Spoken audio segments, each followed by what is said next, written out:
ನಮಸ್ಕಾರ. ಅನ್ನಂ ಬ್ರಹ್ಮೇತಿ ಪರಿಜ್ಞಾನಂ ಅಂತಾರೆ. ಅಂದರೆ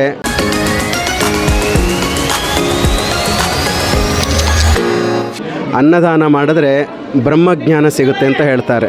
ನಮ್ಮ ಸರ್ವ ಸಂಕಷ್ಟಗಳೆಲ್ಲ ನಿವಾರಣೆಯಾಗಿ ಮನೆಯಲ್ಲಿ ಯಾವಾಗಲೂ ಅನ್ನಪೂರ್ಣೇಶ್ವರಿ ಶಾಶ್ವತವಾಗಿ ಸ್ಥಿರವಾಗಿ ಇರಬೇಕಾದ್ರೆ ವಿಶೇಷವಾಗಿ ಅನ್ನಾಭಿಷೇಕ ಮಾಡಿಸ್ಬೇಕು ಅಂತ ಹೇಳ್ತಾರೆ. ಅನ್ನಾಭಿಷೇಕ ಅಂದರೆ ಈಗ ಎಲ್ಲ ದೇವಸ್ಥಾನದಲ್ಲೂ ಎಲ್ಲ ಶಿವಾಲಯಗಳಲ್ಲೂ ನಾವು ಪಂಚಾಮೃತ ಅಭಿಷೇಕ ನೋಡಿದ್ದೀವಿ, ರುದ್ರಾಭಿಷೇಕ ನೋಡಿದ್ದೀವಿ, ನಾನಾ ರೀತಿಯ ಅಭಿಷೇಕಗಳನ್ನು ನೋಡಿದ್ದೀವಿ.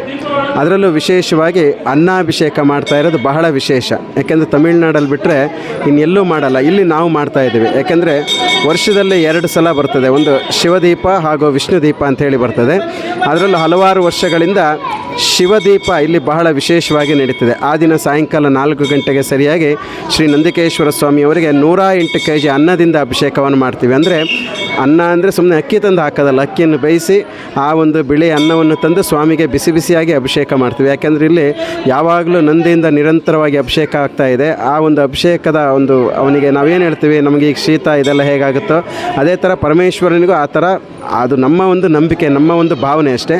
ಆ ಅನ್ನಪೂರ್ಣೇಶ್ವರಿಯಿಂದ ಆತನಿಗೆ ಏನೇ ಒಂದು ಆ ನೀರಿನಿಂದ ಏನೇ ಸಮಸ್ಯೆಗಳಿದ್ದರೂ ಏನಿದ್ರು ಅದೆಲ್ಲ ನಿವಾರಣೆ ಮಾಡಿ ಮನೆಯಲ್ಲಿ ಯಾವಾಗಲೂ ದವಸ ಧಾನ್ಯಗಳು ಅಕ್ಷಯವಾಗಿರಬೇಕು ಅನ್ನೋ ಸದುದ್ದೇಶದಿಂದ ಶಿವದೀಪೋತ್ಸವ 13ನೇ ತಾರೀಕಿನ ದಿನ ವಿಶೇಷವಾಗಿ ಶಿವದೀಪ ಅಂಥೇಳಿ ಮಾಡ್ತೀವಿ. ಆ ದಿನ ಸಾಯಂಕಾಲ 108 kg ಅನ್ನದಿಂದ ಸ್ವಾಮಿಗೆ ಅಭಿಷೇಕ ಮಾಡಿ ಅಭಿಷೇಕವಾದ ಅನ್ನವನ್ನು ಭಕ್ತಾದಿಗಳೆಲ್ಲರಿಗೂ ಪ್ರಸಾದದ ರೂಪದಲ್ಲಿ ಕೊಡಲಾಗ್ತದೆ. ಯಥೇಚ್ಛವಾಗಿ ಎಷ್ಟು ಬೇಕಾದರೂ ಆ ಒಂದು ಅನ್ನವನ್ನು ತಾವು ಸ್ವೀಕರಿಸ್ಬೋದು.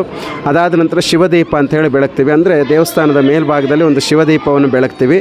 ಆ ದೀಪ ಧನುರ್ಮಾಸ ಮುಗಿಯವರೆಗೂ ಹಾಗೇ ಪ್ರಜ್ವಲಿಸ್ತಾ ಇರ್ತದೆ. ಇದು ಬಹಳ ವಿಶೇಷವಾಗಿರ್ತಕ್ಕಂಥದ್ದು.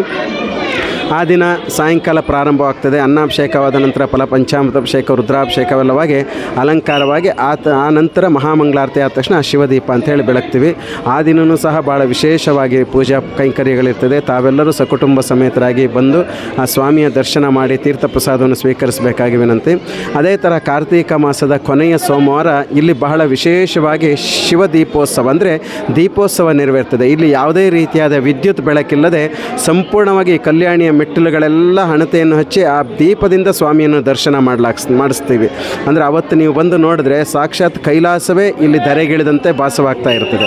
ಬಹಳ ವಿಶೇಷವಾಗಿರ್ತಕ್ಕಂಥದ್ದು.